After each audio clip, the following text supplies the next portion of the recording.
We are back, Overwatch fans. The EGFC continues now. This is week 3. FBI Tugboat here, and I got Sir Waltham with me. We are looking at a Fairfield University taking on Niagara University matchup here next.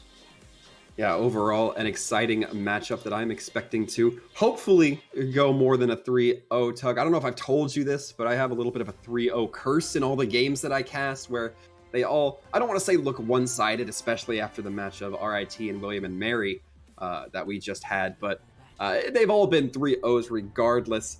No time to really ponder on that, though. We're going to be hopping into our first map. It's going to be Lijiang Tower. Fairfield University on the left in the red. Headed by Brick, WLK, Vortex, Logo de Polo, Quef, and Gil composing this 6-person squad. As I look ahead for both of these teams, neither really going to be having any score under their belt, so a good opportunity to change the tempo of their projected travel path throughout this season so far. Immediately, we're seeing that sim come up with that teleporter right onto point from both sides. As a matter of fact, the composition is going to be looking a little bit different regardless of that, however. Yeah, so Immortality Field invested here early. That's high fizzy, and then given a hook to the face. I'll have to ask how that feels later. Ham back to this. This is Niagara on the back foot for right now. A lot of damage onto Fairfield University members, but that's not going to prove to be enough. Fairfield University starting to take percentage points. Yeah, a rather quick start from Fairfield. Niagara just not quite able to push up on Vortex as much as they could really get benefit for. Vortex was hanging within that 25 HP health zone right there for a moment. One Reinhardt swing, one melee would have done them in, but they were just able to kite back a little too fast. And now we're going to see the power of this sim come through, making it a little bit harder for Niagara to push through, but they're going to be funneled in a little bit here as they have to choose their options around those mini turrets. There's the turret. Yeah, there's the teleport in, so turrets might be an issue here. There's a charge in attempted, but a shatter answered there from Vortex. About as good as it gets here for Fairfield University. Yes, they lost Quef. Yes, they lost, I think that was WLK in the back, but that's going to be plenty. Nasty Purple yields nothing there, and members of Fairfield will be back to point here soon. Now it's actually going to be Brick Rick who threw themselves off the map. I'm not sure if they got bobbled or what the instance was, but they're going to be thrown for a dip, and now Niagara are going to be coming out with a few swaps, notably on those DPS characters. They are going to be having the amplification matrix. I think they might struggle to really get some good use out of it, however, especially if Rick Rick's able to get that proton barrier up before they activate it. Not going to be the case here, however, though, as the initiation starts. Yeah, this is Fairfield deciding which side they want to go through. There's the Sim Ultimate, there's the sound barrier as well, and that is a wasted high noon there. Well placed there for Ham to get that wall up. Brave Leaf falling, Niagara fighting this one without their main tank. Take out a support tank as well, and WLK and Logo de Polo being the only losses for Fairfield in this one. 92-93%. Brave Leaf knows that percentage, knows what's going to happen if nobody touches, but really not a whole lot to be done right here. Shatter attempted in a second. Shatter was attempted there for about a frame, but it was not taken away. Niagara University losing first point 100-0. And I mean this in all good humor. WLK looking like they're about to burn a hole through the Cowboys' left hand with how much they're fanning that hammer. I saw it happen 5 times during that fight. Just trying to get such massive burst down onto the Rhine, onto those big hitbox Zaryas, the Reapers as well. A little bit more reliable than perhaps leaning on that standard left click accuracy. Maybe not going to be as impactful here, though we are seeing swaps come in. Both teams opting into the Genji. Look forward to seeing it, particularly that Nano Blade that might come out from Niagara. Looking at a little bit different. Aristalia, that's how you say that one. I was told the pronunciation of that, I think, last week. Aristalia on the Lucio, Gil matching that one on the other side. But 2 soft supports here for Fairfield. Yes, Logo can heal themselves. Outside of that, that's going to be just a lot of AoE healing, no real burst healing available for Fairfield. Gil getting a little aggressive with it, investing to pump up early. There's a boop potential and does get the Reaper on the end. No instant teleporter for you, my friend. Looking in for some more. Sees that one, and I think the Lucio got over the other side. DC barely got away from the boop capabilities. Gil putting on a clinic right now on how to play Lucio up close and personal. And already having that sound barrier, going to be dropping it, trying to provide a little bit more time. I've never seen, I don't think, a Lucio build up sound barrier that fast before the point even unlocks. An excellent opportunity here for Fairfield to really get some progress ahead of them. We're now going to just be seeing some quick cleanups. Ooh, so close to the Reaper. Does find it in the end. Kicks away and more. Quep almost on top of this Brig ultimate as well. This would be such a good opportunity for Quep and the rest of Fairfield to turn not one support ultimate into two, not even going to need it. The Coalescence utilized there at the end. Fairfield coming out on top and just comes all the way back. 4 glowing right now, or 3 glowing right now is Quef. Now pulling that one a little bit early. I gotta be honest, I think Niagara showed a little bit of their mishandling of the discipline when it came to those ults. Brave Leaf, High Fizzy, both using those ultimates, perhaps post-emptively, not too soon, but after the fight was well done and dusted. Logo continuing to try to find these hooks and doesn't quite get it on you that the one. Winston, they're gonna jump out of that one 9 times out of 10. It was just done off the cuff, and they didn't realize what was going on earlier. That's the only reason why that took advantage. Meanwhile, does not matter. Not when you have Cowboy like WMLK prowling the prairies. I don't know. This is a city. The prairies of Lijiang, as we all know, glorious, beautiful at this time of year, if I'm being Rolling honest. plains, yes, open fields of wheat, right? Ham with this Dragon Blade, gonna be one of the more notable ultimates to use, but I question who they're even gonna be able to target out. The McCree, the Brig, the Sims surrounded by turrets, Yeah. the Hog, all gonna be difficult targets to land. And there's the photon barrier first. And this is Fairfield playing the edge of this perfectly right now. Zombie Abuser comes in, gets that some of that abuse themselves.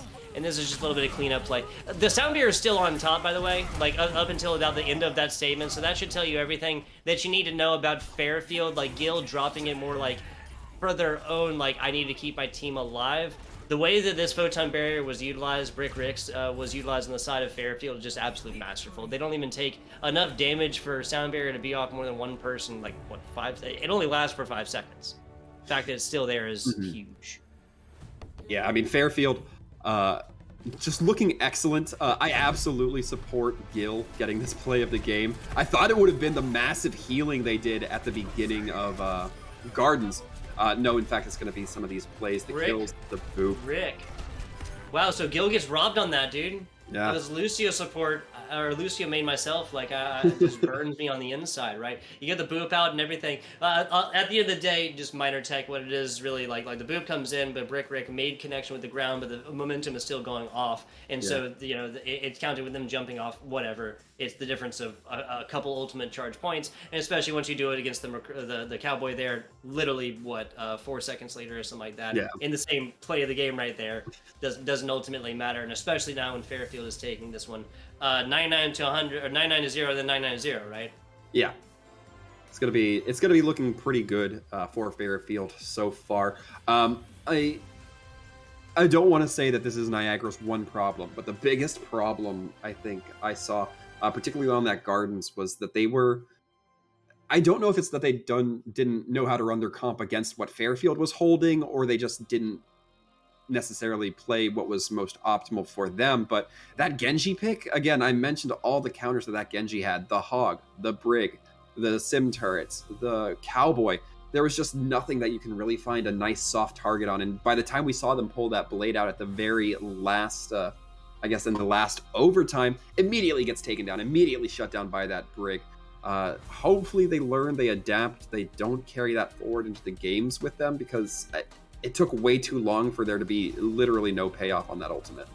Exactly. I mean, you're looking at big burst damage that only big burst damage ultimate, the Dragon Blade, that only comes after actually getting advantage from these players. None of which, like you said, are squishy, and that is all that the Genji's going to feast off of. You mix squishy with a character that cannot move, doesn't have movement abilities like your Anna's, and that's a classic look. You're looking at Briggs and whatnot, completely different story.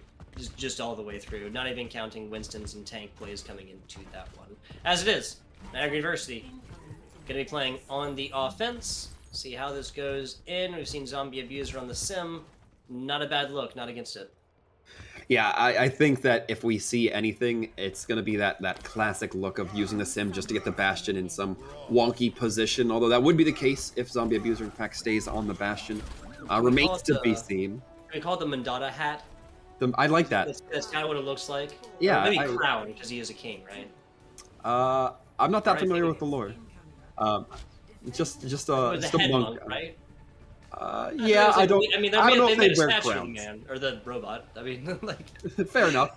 Uh, Uh, well, either way, it's going to be the headwear coming in there. Zombie Abuser immediately trying to rain down shots and focusing on the shield of Vortex. Questionable to me. No, I'm not against this initially. Now this is forcing out Immortality Field, and that's just outside the range of Zombie Abuser. Cannot take a weird little robot step to left or right, and just like that. So the initial Sigma shield up there was actually placed like barely incorrectly as well, right? Like just like the little bit of that robot of that Bastion was showing, and so that's how I got the initial damage out. Then they just focus on the shield and then take the Hanzo onto this Hanzo on the Bastion. Classic play. Now we will see once again something that makes me a little bit wary for Niagara. It's going to be Ham on this Genji. Has to be very careful here. Can't dive too heavily-handedly here. As well, the Immortality Field is going to be that constant threat. WLK going to be backing off, seeing that deflect comes out. I mean, look, okay, so just taking there, your 170, 171 or 172, it means you only hit one single shuriken on the push in with the time allotted, which is pretty standard dive time. Enough about that. Again, theory crafting its worst, perhaps. DC following throughout this. Spam shots coming out more. Logo and Vortex, the tanks for the side of Fairfield, both finding one themselves. A little bit of progress here, but not going to be enough for this first point. Not quite, not enough even for that first tick, and Fairfield only using that tack visor as we move ahead. Perhaps in stark contrast, Niagara still not having built up to any of those ultimates themselves. Yeah, we're seeing a lot of switches come out because of, the failed Bastion push that they did not want to commit to. Don't blame them. I admire that they swap off a losing strategy in general. Logo just gets punished for their minor rotation for an attempted hook and more onto a Zarya. Not always an ideal target. Then a purple is going to completely negate out an Immortality Field that you got, my friend. Vortex back to the middle. That's a lot down. Now a Shatter online. Slept. Shatter coming down right on top of the Dragons as well. Taking a little ride through it is DC. Not going to live through those swings and more on the back. This Anna's just outside and actually is going to get met by Aristelia's teammate. Niagara University holding strong for right now. Nano boost on board. Here it comes, but doesn't get the healing that comes with it. Ham's still alive though. Slicing and Dicing operates on 38 HP in a prayer. I was about to start muttering some very non-stream friendly things if Ham had died there because they didn't get that healing, but luckily they were able to survive it out, get 2 kills as well. Again, Fairfield just perhaps getting a bit too distracted, maybe a bit too aggressive like we saw in Logo. So also here, that was Aristelia's nade that got deflected, right? Wait, hang on. It had to have been. There wasn't. Yeah, Gil wasn't playing Anna a couple seconds ago, right? Am I losing it? I believe. I have no idea, dude. I'm breaking my brain right now. 3 minutes, 14 seconds. Call the pie time up top. Stopped for right now, or excuse me, stopped in a few seconds. It will be once it full 3. Move on the rest of this corner. They're not going to take this one as easily. A lot of ultimates on the board for Fairfield. Niagara's got 1, and everything just froze. Yeah, Brick Rick gonna be trying to throw down a lot of damage with that tack visor through the amplification. Matrix just trying to get everything that they can. Again, we're seeing Ham just trying to use those tri-shot shurikens to get anything on exit, but gonna be High Fizzy instead taking down. Niagara, however, gonna have a lot of ultimates for this next up. That's definitely where the tension turns to. High Fizzy failed. Niagara will have their Mercy player back here soon. Zombie Abuser should be able to get res through that if they absolutely need to, but I don't think that that's something they're really paying attention to for right now. Fairfield is only looking at 1 and a sound barrier soon versus a glowing 5 and High Fizzy at 90. Nano boost coming out soon, guarantee it. Shots over the top, there you go, there's Ham, there it is, and this should be enough even with, yeah, the Shimada brothers comboing in the middle. Immortality Field taken out late though, and the Immortality Field is led to live on this, and Fairfield's about to take this back with no ultimates invested yet outside of the sound barrier. Gil finds him. Oh my god. That was such a good use of the dragons. WLK throwing the dragons right on top of DC's grab, meaning that nobody from Fairfield can really, I mean, excuse me, nobody from Niagara can get too close without suffering a lot of damage. And I mean, you invest the two ultimates, you invest the sound barrier to buy time, and you invest the dragons, but you hold there and you commit what Niagara was perhaps wanting to be the most powerful triage of ultimates. That's a little bit of a backbreaker. Hands down, they're now utilizing the Valkyrie, dives in there, Ham looking to get real well acquainted with this Fairfield team, excuse me. Yeah, that's even an attempted jump in, not gonna happen as easily for Brave Leaf. Now finding one, there's the attack visor as well. Brave Rick coming in to try and get some of his own. Zombie Abuser meets him, proves the better soldier 76 in this team fight. Ham trying to take a 1v1 against Azaria, has to back off perhaps the better part of Valor. He decides to go back in. Is bold the right word here? I think so. Just like that last minute contest, Fairfield had a tough decision to make. We've seen it work out for teams in the past. Didn't quite go this time around, but Fairfield University is still going to have crucial ultimates ahead. You watch The Office, Sir Waltham? Not enough. It is a bold move to push half health Zarya as you have 78 health left, but what can I say? Ham's a bold guy. Is bold the right word? Ay. And now, the blade. That's a well-timed sound barrier as well. Ham does fall for the side of Niagara. Often still pushing in, beating against the waves. Time WLK with a well-placed Dragons right down the middle. That's the second time now. It's the second time that WLK Dragon has found payload.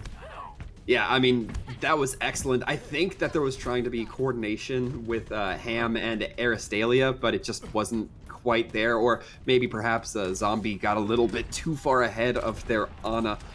Usually when we see these teams coordinated, you'll see the Genji's dash fairly high up, both to get a nice vantage point and to make it clear who the Ana's nano target is.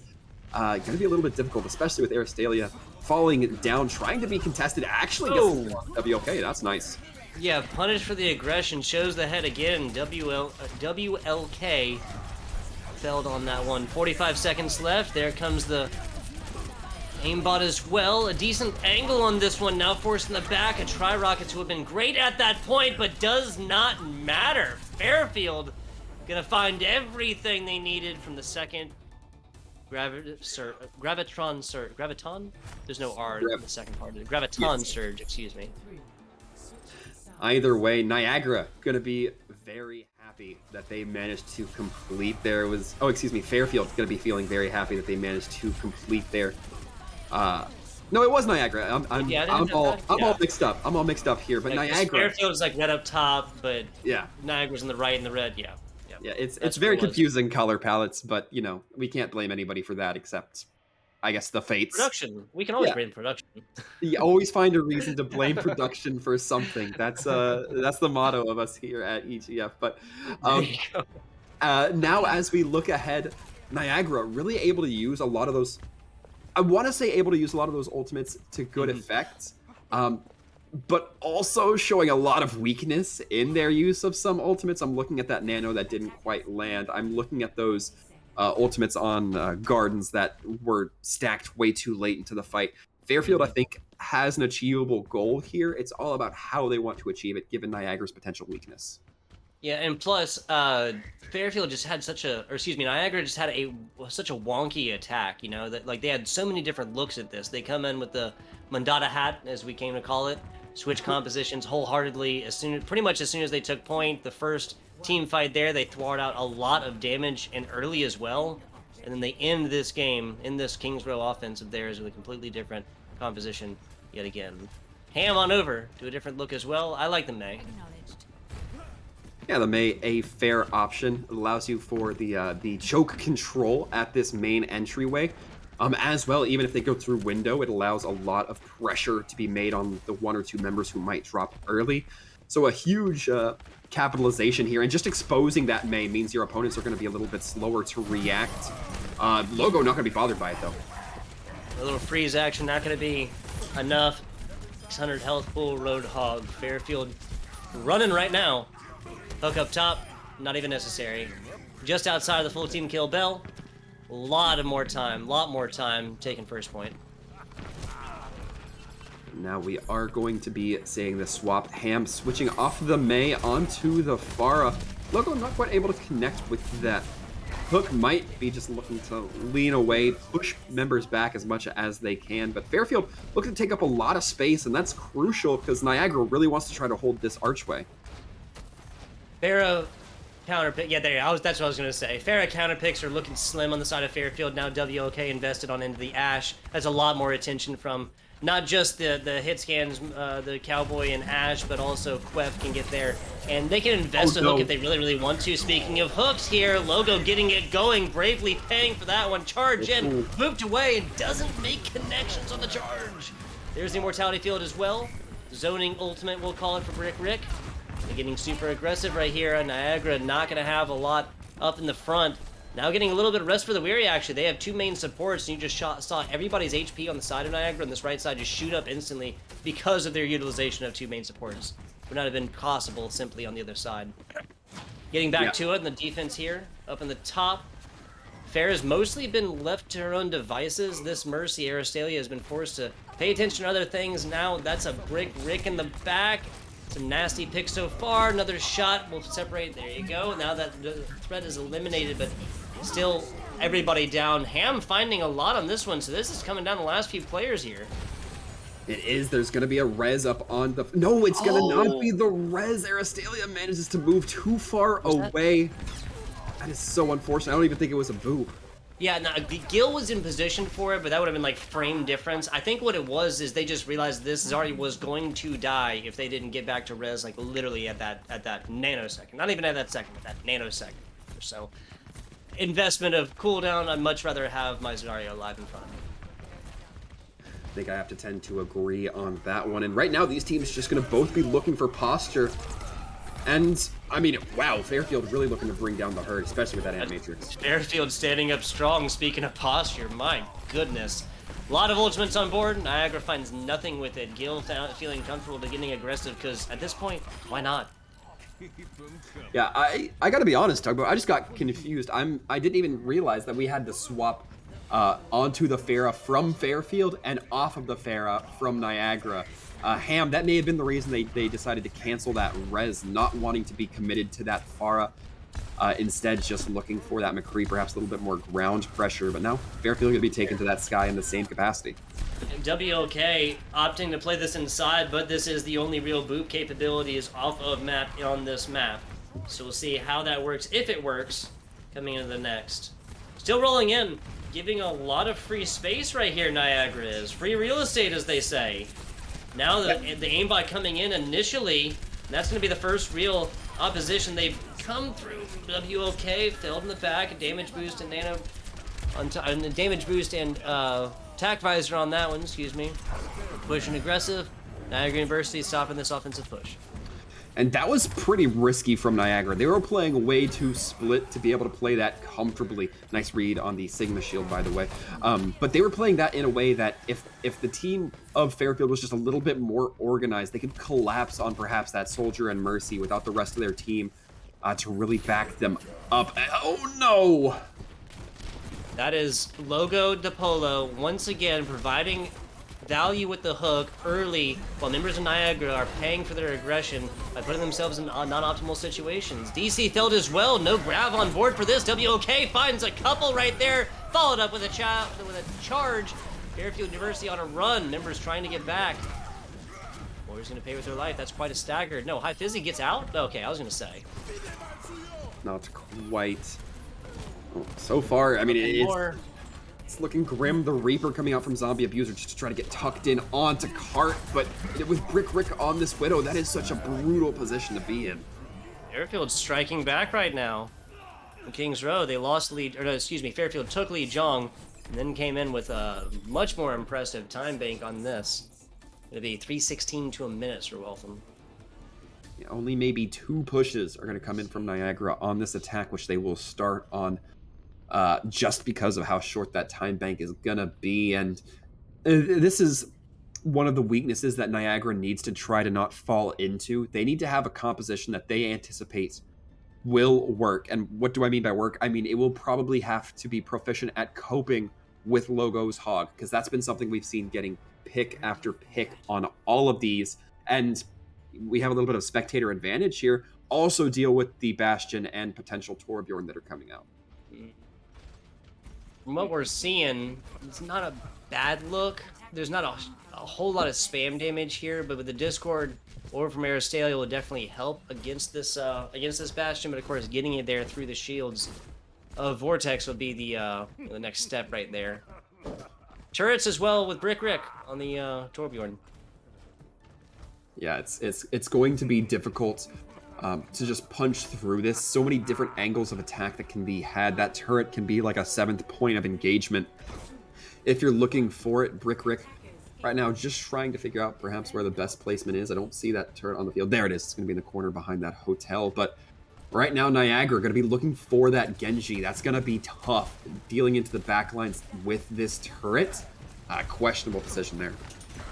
Rotation from WLK, just kind of really putting all the eggs in the basket of this one choke point right here. And yeah, and especially with Zombie Abuser playing the off position right here, that mid-range sniper, now forced to relocate. Yet again, Ham trying to get in unawares, deflect, invested, now forced to come back with the rest of his team, no flank possible. On this one, Vortex runs out of shield on this. And that's really just that was just the battle right there. There's 2 shields up for Niagara right now. I think that's winning the day right here on point 1. We'll see. I mean, Fairfield might be able to play this slow enough. It doesn't look like that's going to be the case, but really I think the credit here goes to the healers of Niagara. They're able to keep Ham alive just long enough. High Fizzy, I believe, hits a healing grenade onto Ham mid-jump, effectively saving their lives in that instance. If that doesn't happen, I thoroughly believe Niagara probably doesn't hold on to that point. But now the question becomes, how long can they ride the cart in overtime? How many members do they commit off of it? How many do they commit onto it? You're gonna have to be very careful, especially with WLK creeping around on this Tracer, can easily one-clip a Zenyatta if they just leave him alone on point. Dragons now, both Shimada brothers from Niagara have that. Dragon Strike and Dragon Blade. The amplification matrix invested early from Fairfield, goes around and just instantly loses any shield. Does Vortex Quef done? Brick Rick fell. Okay. Logo Dunzo as well, and we're looking at a full 6 team wipe coming in after Gil gets taken out and chased down with no movement abilities on the Ana. Yeah, I mean, you think that's going to be the case, but Ham still very hesitant to go get supremely aggressive. I kind of have to respect that. If you lose here and your cart starts getting held up, it's going to be just way too long. But seeing this walk back time, they might be regretting that and might have been able to get a little bit of charge off the Ana. But now we're going to be seeing a Genji versus Genji situation. WLK coming out here with the Genji. With it, well, we saw a fair on fair earlier. I believe we've seen a cowboy on cowboy. Now we'll take it to the Dragon Master themselves. What? So Dragon's down, Han's ultimate down the middle, mostly just backed up, but that's still gonna buy this offense a little bit of extra space. Nasty purple right there. Oh, no. DC gets taken out in the middle of the Sigma ultimate. That might spell the rest of this. A nano boost plus a shatter equals bad things for the side of Fairfield until you have a Reinhardt that misses, but that's gonna be enough. Niagara taking that even through the thick of things, even through no charged ability. The shatter does enough, and they stop. What, past point 2, about, call it halfway? I'd say about right, just before that first turn. I mean that second turn, excuse me. Yeah. If I'm reading it right, and really, the real I guess disappointment there comes in DC's Gravitic Flux, because it gives that Reinhardt the high ground as he's getting the nano. I could just look for that opportunity to find those exposures behind the shields, find those excellent Earth Shatter points, and as well just swing like crazy. Huge play coming through here from Ham. Yeah. I've been critiquing the Genji a little bit, but don't worry, Ham, I see you. I have to imagine the only way to do those is to just scream as loud as you can while that's happening. Like 38 health and a prayer. Relying on dash resets for literally every single swipe as well, and then hitting like 3 in a row to go on to 5. That's just gotta. I gotta say, outside of my, you know, my gold quick play games, never happened to me. So. Well, as we look ahead, we might get a little bit more of a read as to how Niagara wants to defend here. It's going to be looking pretty familiar. We're going to be seeing the Hunt, so we're going to be seeing the Cowboy. Same tanks as well. No big surprise there, but Fairfield now going to be leaning on this Genji, maybe trying to find that weak link themselves. Early rotations, Fairfield has plenty of time. They're not playing like it. I love this. Get super aggressive. Take this one really, really early. Not allowing any quarter over on the side. Got both shields invested in this one. High Fizzy falling though. Niagara defense now falling apart. And Big that's source of damage. Yeah. That is rough, and that's the downside we see of tanks playing together away from their supports, especially if they have the capability to put down shields. I mean, there was nothing in front of High Fizzy, whether it was the Sig or the Ori, and because of that, somebody, I believe it was either, I think it was Gil actually, able to thread that needle, hit a couple shots while that Baptiste just so low, so weak. Niagara's going to be making some wholesale swaps back onto double bubble with the Genji. Yeah, so... Oh, excuse me. Yeah, especially just because the placement, right? Both Sig, Marissa, they put this down on cooldown for a couple seconds. That's just read perfectly like a book, honestly. It was methodical at that point. Main support falls, the rest of the team follows suit. 2 minutes left. Well, if we'll remember correctly, this was the other team, Niagara, that came into this one, pushed it all the way in overtime. To be pretty much the same situation we'll get into after point 2. Unless this goes just as quickly as it did earlier, WLK finding one, but Rez comes through, a full 6 back to it. There's Stalia over the top, and that's not going to be enough. Not going to be able to get away from that one. Fairfield finding 2 very early right there. Gilda's fall. No mercy on their side. Ham trying to get back to it, misses the dash. I don't think that'd be enough to take the K, but the damage there, the pressure there would have been enough to maybe have forced this team back. They're not really finding a contest right now. Yeah, that's smart for the members of Niagara. And if you're on the side of Niagara, you have to pick when to go in for this contest. We're going to be seeing Brave Leaf go in late, and nobody else from their team's going to be able to contest with them. Now, there's a very strong potential they won't have their main tank as it rounds this final lethal corner. They have to deal with WLK first, though. That's a bunch of slices, and then High Fizzy taken out by Gil again. The damage DPS Lucio back in this. During dropping down bottom, Ham once again making us a little bit wary, coming in with low damage, whatnot. Big pill. Actually, that is not the target that he wanted by any means. What a perspective we got on that for a second, right? And then that's some of the stuff that nightmares are made out of. Yeah, it's Halloween and the jump scares are still happening even in Overwatch. Logo going to be looking to lean on this whole hog coming through here just to create a little bit of space, especially with this amplification. Another high noon. And Somebody the grab needs is to touch. nothing. Oh, there's zombie. Brave Leaf gets their logo put to sleep for the time being. Now damage on the back. Aristalia there. Did we just see Brave Leaf just spinning off the side? No, spin back to the middle. Not gonna be enough. Fairfield takes map number 2. That's that's King's Row. We're looking at Temple of Anubis next. And I think that we saw the Grav not get anything because it was meant to be comboed with the Hanzo ultimate. Hanzo just dropped as that was literally being sent out.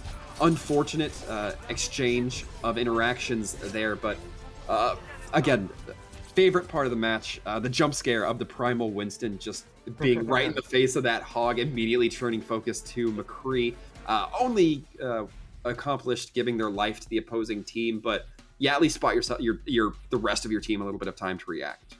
I mean, obviously, this Primal Raging Winston will be able to jump in just like a second afterwards, but the simple fact of bringing him in and doing basically nothing against a full 1,000, what was close to a full 1,000 health pool, when obviously they're trying to thread that needle and get the Cowboy on the other side, because that is an easy pick, especially when you consider how close this was, and nobody was at full health in that team fight.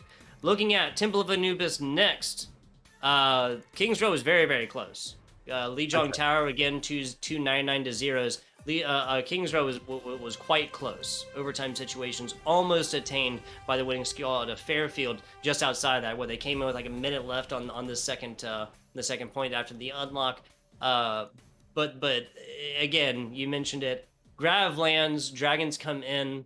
I'm not sure we might still be watching this game right now, you know? Like, Yeah, I think that there's an incredible chance of that happening. Um, Either way, I mean, what could have been is what could have been, not what is, unfortunately, for sure. Niagara. Niagara, though, going to be seeing the light. That one was pretty close. This is very doable for them. Absolutely, absolutely. Well, I've got a little bit of lightheaded, a lot of action right there. We'll be back with it, action-wise, in just a minute. Gonna go to a very short break. Map number 3, and possibly the last, coming up in just a minute.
And we are back in live with, again, what is possibly the last map of this matchup. As close as it was on Kings Row, Fairfield is still up 2-0. And that, to my knowledge, Sir Waltham, is how first threes go. That you are correct on that. Fairfield in a very dominant and overall positive position. They're going to start off on the defense as well. It looks like they're content with their Genji because they're going to be sticking with it, looking for those weak opportunities. But Hamp might have something to say against WOK. And your defensive position, the side of Fairfield on this. Nice rotations. Now Niagara going to be moving into an area we have not seen really utilized, at least attacker side so far. So far, you're right what on that. What a purple. Wow. My goodness. Everybody except for Ham joined in that one. And that ice block's just going to hit the ground and take a timeout for a few seconds. WOK on the back as well.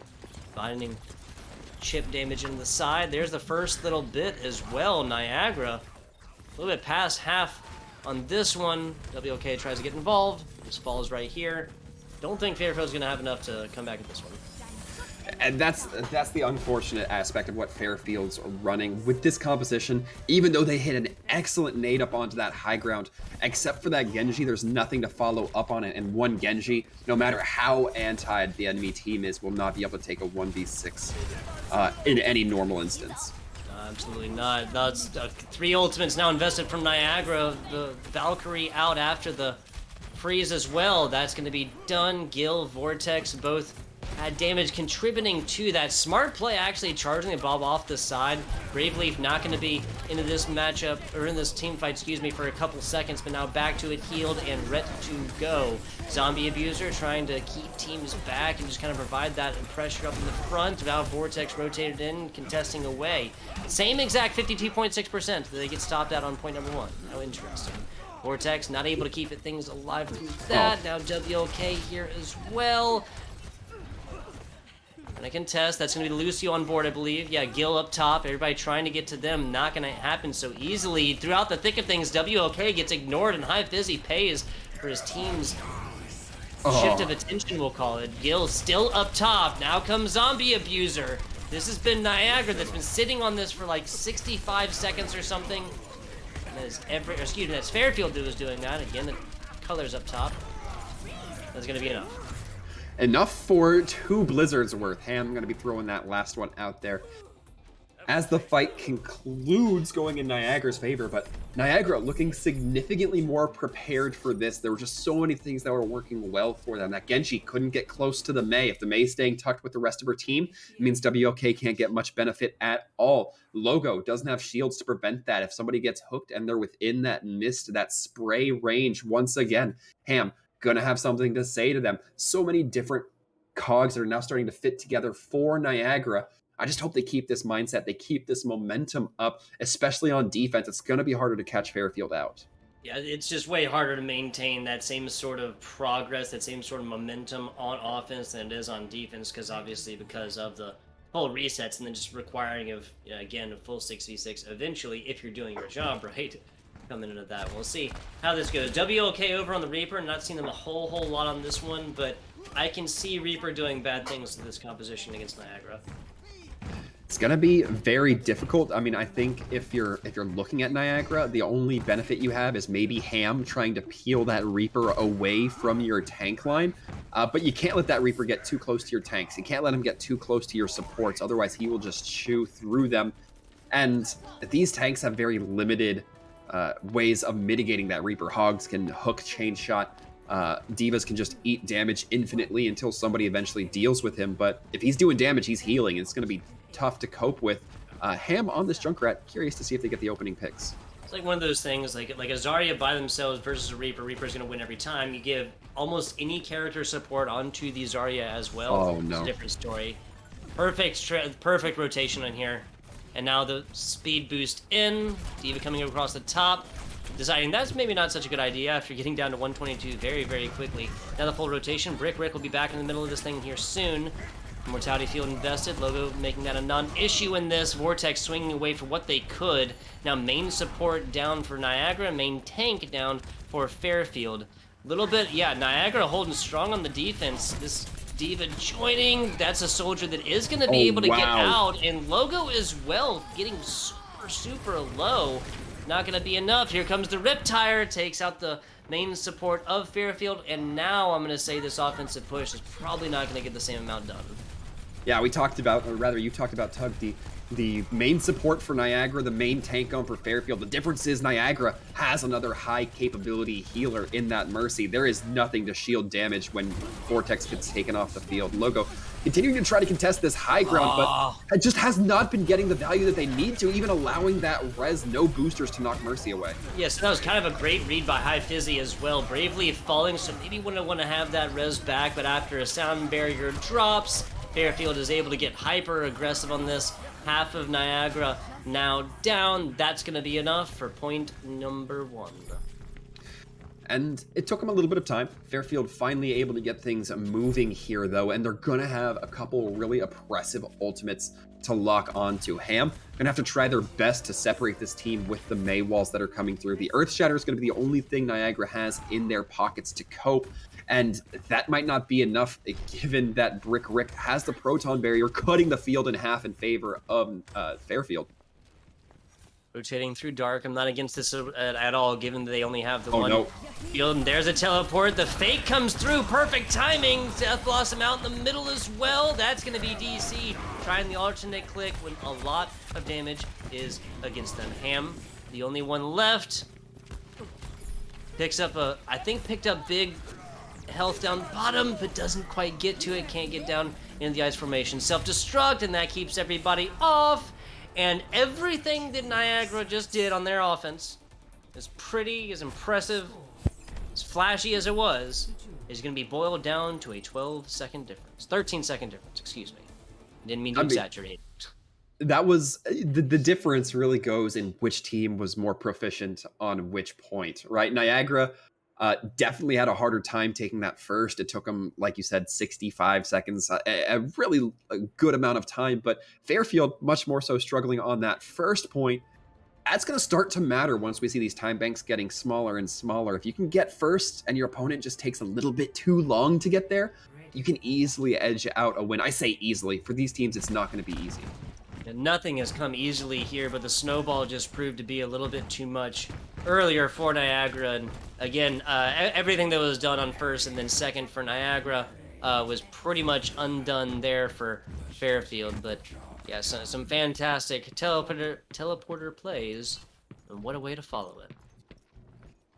And now we see the defense coming through. It's going to be Ham on this McCree, looking to stifle anybody who tries to wrap around. And Niagara, I'm hoping, going to be learning to keep their heads on a little bit more of a swivel, be expecting these unconventional plays. But right now with Fairfield bringing out the Widowmaker, the biggest thing they need to mind is their heads.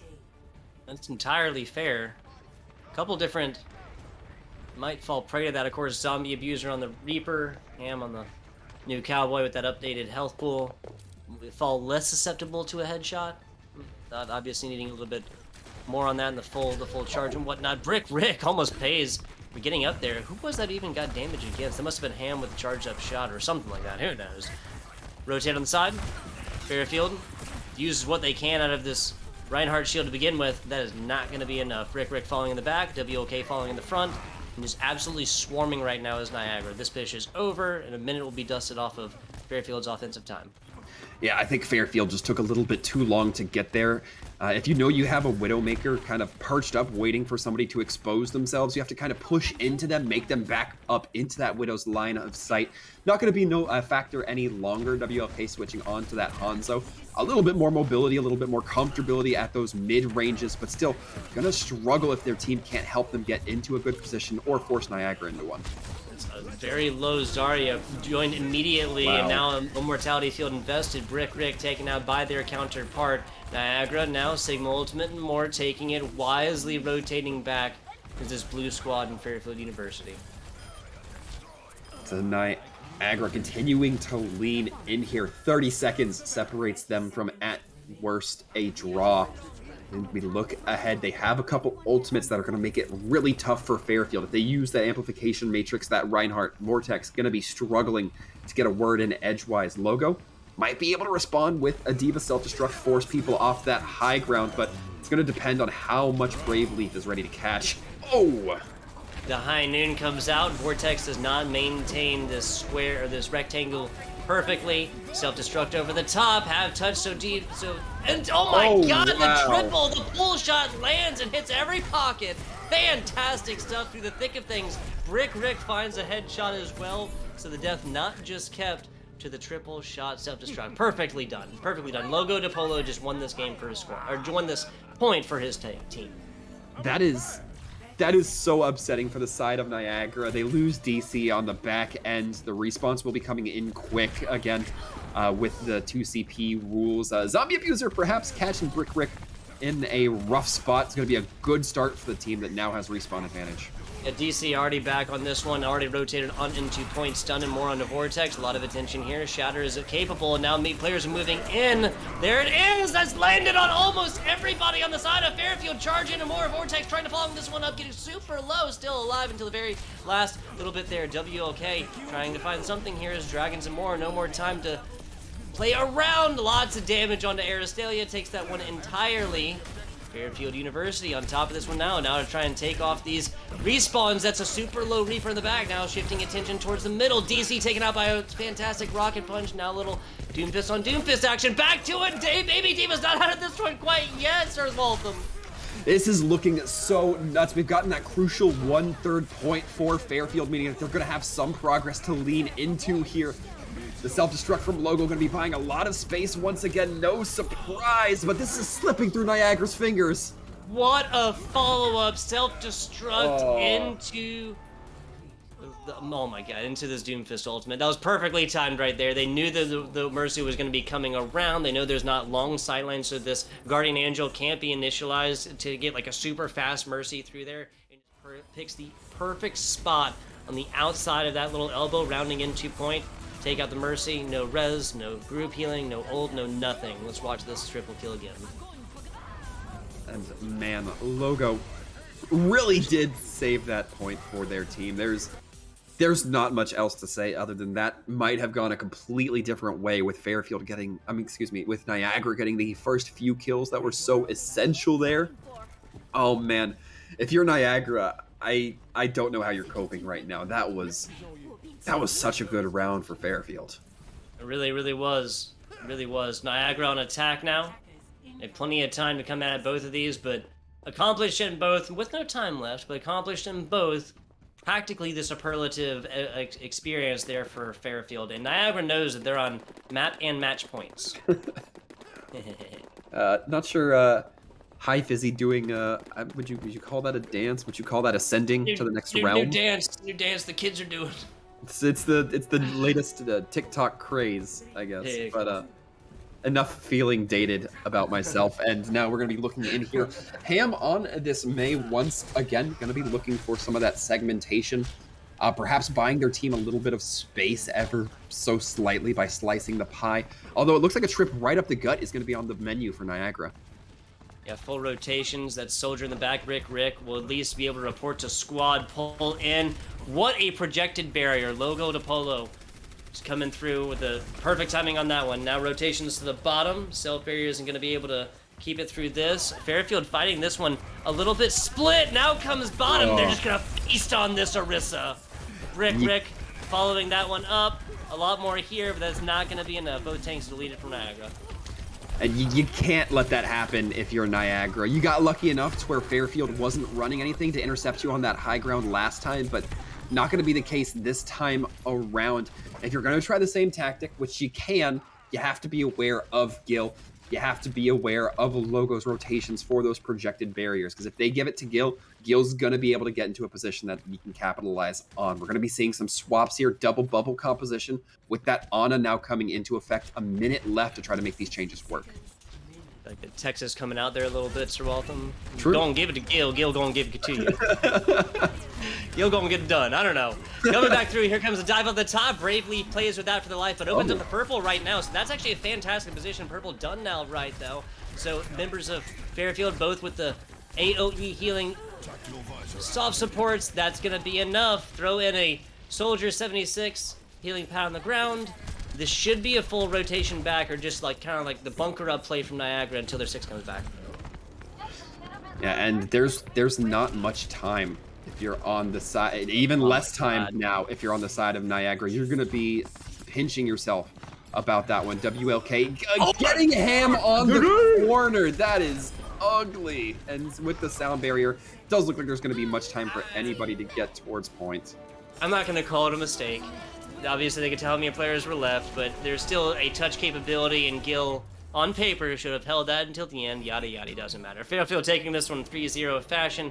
Now, Kings Row, very, very close, and this was literally looking like Niagara was going to take this, going to take a point and push this onto a map number 4 until the single logo to Polo, Diva, triple kill. Just this is as good as it gets. You know, you can ask for a full 6 sometimes. You can say that Ham was out of position or like falling down, couldn't get the combat roll in, couldn't reposition. Doesn't matter. That in the moment was as perfect as it gets, that triple kill. Logo to Polo also had a perfectly timed projected barrier onto their Soldier 76 up top. A situation that opened up Gilly to be able to come up, get a boop off, and the only player down is the Orisa because the Fortify wasn't invested, and that's what started the wheels falling off of this offense there. And at the end of the day, it's just all about time at that point. Both of those purchasing more for side of Fairfield. Yeah, it is very likely, and we've said it a couple times, but it's because it's so worth emphasizing. Without that Diva bomb, this match likely would have ended in a draw. Or at least been a lot more competitive on that first point, and that really is just such an amazing, it shows you that sometimes Overwatch truly is just a game of inches. One bit can really make the difference. We saw it come through with Fairfield there at the very last moments. Logo to Polo doesn't hit the triple. They don't take. They had a little bit of progress, but not the first tick quite yet. And then the other side would have had 2 minutes. And obviously they came into that with a different look. Like they needed to take both points with their 2 minutes and 13 seconds, even with the additional time. It would have just been 1 tick. Who knows? Again, theory crafting at this point. That is going to be a casting-wise for Sir Waltham and I, but we got an interview action lined up and ready to hit you square between the eyes. That's Alex, WLK, coming on in from the side of Fairfield University. Let's go ahead and get that set up, and we'll be back with you guys in just a minute.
And we are back. We are here. We are live. Little interview action coming hot and at you. WLK, you with us? Yes, I am. Gotcha. DPS star here from Fairfield University. Sir Waltham, take it away. All right, WLK, a great game. The scoreline definitely a little bit more not as competitive as these games actually were. There were a couple moments where these scorelines got relatively high for some of these matchups. Now, I wanna go ahead and start off the bat. We were talking a little bit before this break here. Your team, Fairfield, kind of has a little bit of a new look to them this semester, this time around. You want to go ahead and tell us a little bit about that? Yeah, so we had two seniors last year who graduated, and then 2 juniors who weren't able to play. So basically, we've had only 2 returning players, and now we have 4 new people just getting started playing. So it was a bit difficult the first couple weeks trying to get everyone together, trying to learn game plans that we've been playing for the past year or so. Different team comps where people play, so it's kind of been a challenge to figure out what everybody's going to be doing. And I think we've kind of set it up for now, definitely. Well, I don't think anybody can argue with results that we've been seeing here. Now, I wanna ask another thing I noticed is your opponents in Niagara initially started off with the Genji, but I made the comment that a little bit later we kind of saw that switch going on towards your team. Was there a particular thought process behind that? Did you just decide it looked fun, or was that something that's a little more practical? I've actually we've been practicing dive a lot because a lot of teams are putting in the effort to start playing that. So over the past week since we played our last game against Ryder, I just have been playing Genji nonstop, just trying to figure out how his cooldowns work, different techs to do, and stuff like that.